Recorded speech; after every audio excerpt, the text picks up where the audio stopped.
Oui, alors pourquoi ce titre à cette vidéo? Quand nous sommes faibles, 3 petits points de suspension.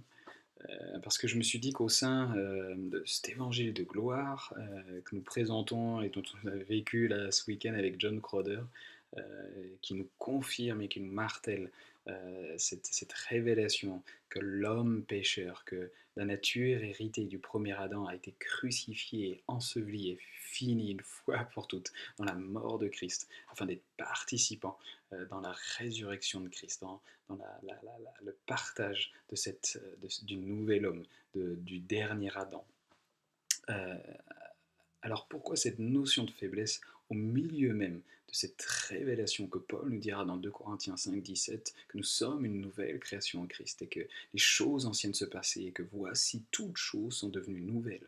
Euh, Paul parlera dans ses épîtres de cette notion de faiblesse, en grec asthénia, qui sont traduits parfois par infirmité.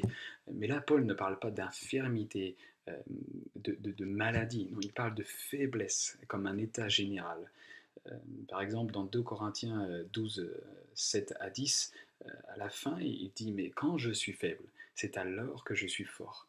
Alors comment Paul peut dire ça? Comment Dieu peut dire à Paul que c'est au milieu de sa faiblesse que s'accomplit sa puissance? Quelle est la pertinence, quelle est la raison d'être de cette révélation au sein même d'un évangile de grâce, d'un évangile de grâce? Est-ce que des fois on pourrait tomber dans le piège de se dire, mais si nous sommes une nouvelle création et que toutes choses sont devenues nouvelles, pourquoi alors les faiblesses devraient-elles avoir encore lieu? Est-ce que tout ne devrait pas être facile et aisé à supporter et à vivre? Pour autant, Paul cadre bien ce terme de faiblesse. En effet, il n'est pas en train de justifier le péché, il n'est pas en train de dire que des fois, dans des circonstances, à cause de notre nature humaine, d'être face à des situations, des circonstances tellement difficiles et éprouvantes, alors c'est normal qu'éventuellement on craque et on pêche. Non, Paul, ce qu'il est en train de décrire, c'est que dans le verset suivant de Corinthiens 12, 10, c'est que dans les opprobres, dans les misères, dans les persécutions, dans les angoisses pour le Christ, c'est au sein même de ces situations, situations extérieures qu'il se complaît dans la faiblesse qu'il éprouve, dans les limites qu'il atteint, afin d'expérimenter la force de Christ, afin d'expérimenter l'essence, la vie de Dieu, la puissance de Dieu, le règne de Dieu au-dedans de lui. C'est là l'un des secrets que Paul nous révèle. Tout comme Jésus d'ailleurs va nous montrer à travers sa vie, lorsqu'il rencontre la femme samaritaine au puits, il se repose là parce qu'il est fatigué, c'est noté dans le texte, à cause de la marche qu'il a entrepris avec ses disciples.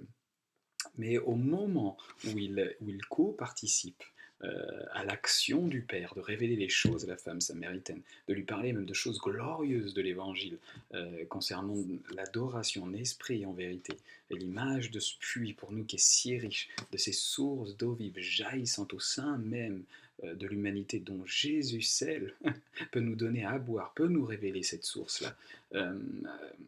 Jésus retour des disciples est de nouveau fortifié, n'a plus faim, est de nouveau renouvelé dans son être, alors que les disciples ne comprennent pas d'où venait cette nourriture-là.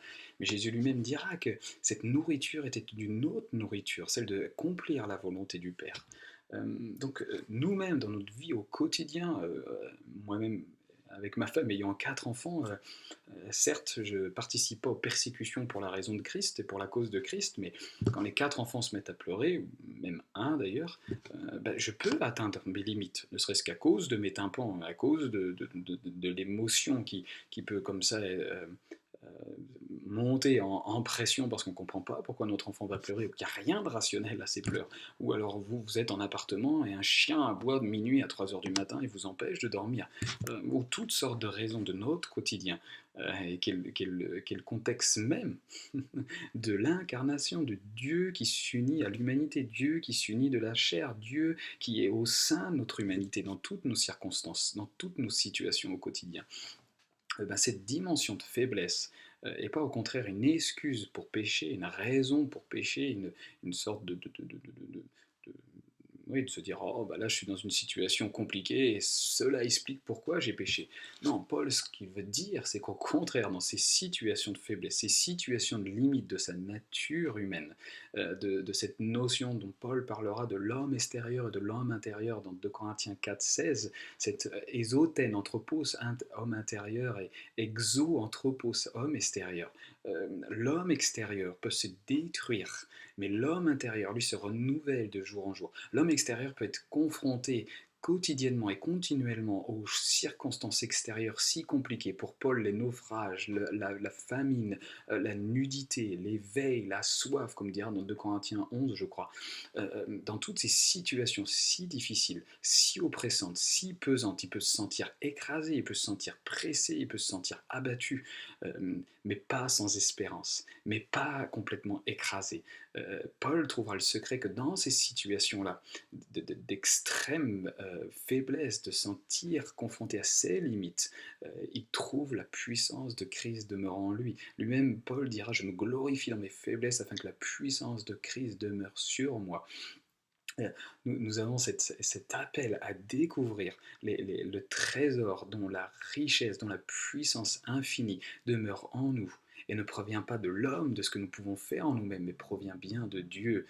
Ces vases d'argile, ces vases de terre que nous sommes, cette nature humaine qui est même renouvelée, qui n'a rien à voir avec une notion de mal ou de mauvais ou d'un penchant méchant ou lié au péché, mais que cette nature humaine qui peut être confrontée aux faiblesses, à nos limites, est transcendée, est portée par la nature divine à laquelle nous participons désormais, comme Pierre nous parlera dans sa deuxième épître. Cette nature divine, elle, a la puissance dans son essence même, dans sa réalité même, de porter avec une telle aisance les faiblesses que notre nature humaine rencontre. Je répète, l'évangile même, le message même, la bonne nouvelle même de Christ, de cette incarnation, de la parole qui s'est faite chair, n'est plus de chercher à séparer la nature humaine de la nature divine pour savoir ce qui est bon et ce qui est mauvais en nous. Non, nous sommes un nouvel homme, nous sommes une nouvelle création, toutes choses sont devenues nouvelles, où le péché a été détruit une fois pour toutes, comme Romains 6 nous l'indique, mais au sein de notre humanité, même renouvelée, elle fait face à ses limites, qu'elles soient émotionnelles, psychologiques, physiques, mais où la puissance et l'essence même de Dieu, cette nature divine à laquelle nous participons, prend la relève. Euh, Juste pour un petit témoignage, même si on veut étoffer ce témoignage bientôt sur le blog, mais lorsque notre deuxième fils, Lévi, est né, il y a 5 ans de ça maintenant, nous étions dans un positionnement de foi concernant la guérison divine de notre fils avant qu'il naisse. Et lorsqu'il est né, et qu'il est né avec et en portant cette trisomie 21, notre monde, d'une certaine manière, s'effondrait, sur lequel nous avions l'impression de s'appuyer, de se fonder, de se positionner dans la guérison divine, n'avait pas porté les fruits concernant les vies. Euh, et pourtant, au sein de cette déception, autant déstabilisé, découragé, on peut vous témoigner combien on a été porté par Dieu, combien sa puissance nous a gardés dans la foi de ce qu'est la guérison divine et où on réalisait qu'en finalement une fondation s'était construite en nous concernant les infirmités et les maladies qu'avait porté le corps de Christ pour notre guérison. Euh, euh, dans ces situations qui peuvent être extrêmes ou pas extrêmes, mais où nous avons l'impression d'atteindre ces limites-là, elles sont clairement l'opportunité, le tremplin, le terreau, afin que la puissance de Christ se révèle, afin que la présence de Dieu se manifeste. À combien plus forte raison Paul pouvait rester dans un état extatique, dans un état de folie en Dieu, de joie en Dieu, de pratiquer la présence de Dieu, la conscience de Dieu, la conscience de la présence de Christ en lui, au sein de toutes ces circonstances. Lui-même dira, si nous supportons la mort de Christ, la mort de Jésus, c'est afin que la vie de Jésus soit manifestée en nous.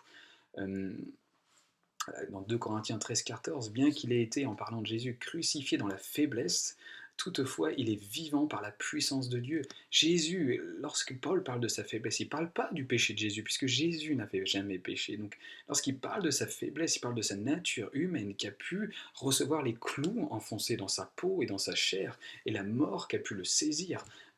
Paul continuera, et nous sommes aussi faibles avec lui, afin que nous vivions avec lui par la puissance de Dieu. Paul avait réalisé ce secret qu'au sein de la faiblesse, au sein même de la faiblesse de la nature humaine, même renouvelée, sans qu'elle soit liée au péché, je le répète, c'est important, donc pas liée à quelque chose de mal ou de mauvais, mais liée à cette nature-là, au sein même de cette nature humaine, la nature divine la transcende, l'essence de Dieu, le Dieu qui s'unit à la chair, la parole de Dieu qui s'entremêle à la réalité humaine, à l'humanité, vient transcender, vient porter cette nature humaine et les limites à laquelle elle peut faire face. Cette perfection en Christ, scellée et accomplie en lui, dans cette réalisation de cette nouvelle création, toutes choses sont devenues nouvelles. Littéralement, nous avons été transférés dans un monde nouveau, si on peut dire, dans le royaume du Fils bien-aimé, dont Paul parlera. N'enlève pas et n'occulte pas les faiblesses auxquelles nous pouvons être confrontés, qui sont liées à ces circonstances difficiles dans notre quotidien. Donc, je le répète, qui ne sont pas des raisons pour pécher, mais qui sont au contraire des opportunités et un terreau afin que la puissance de Dieu prenne le relais. Comme Paul dira, par la puissance de Christ qui est infusée en moi, je puis tout. Et je puis tout par celui qui me fortifie.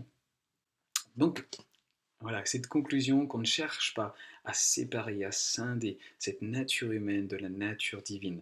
D'une certaine manière, on ne peut pas savoir où commence la nature humaine et où finit la nature divine. Et inversement, on n'a pas à vouloir séparer ces choses-là. L'incarnation même, la réalité, la révélation de cette union complète, parfaite et complètement accomplie en Christ, de cette nature humaine et de cette nature divine. Dernier exemple qui l'illustre très bien, Jésus, après sa résurrection, s'est révélé à Thomas avec les marques de sa crucifixion dans ses mains, dans ses paumes de main, et a demandé à Thomas de les toucher. Jésus n'a jamais nié les marques et les blessures de son humanité, de la faiblesse par laquelle il a été crucifié. Euh, euh, il ne les a pas niés, il ne les a pas cachés, mais la gloire divine, la gloire de Dieu les a transcendés. Voilà, donc les amis, j'espère que ça vous apporte peut-être un petit peu plus de lumière sur cette notion de faiblesse au sein même de ce message de gloire et de la nouvelle création que nous sommes. Voilà, soyez encouragés à ne pas désespérer d'être confrontés à ces faiblesses, mais au contraire qu'on puisse se rappeler quels sont le terreau même, le révélateur de ce secret que Paul avait compris, que Jésus nous a montré, de toucher, de goûter et d'expérimenter à la puissance de Dieu, à la présence de Dieu, à la vie de Dieu en complète et parfaite union et cohésion avec notre nature humaine. Voilà, soyez bénis les amis et à bientôt.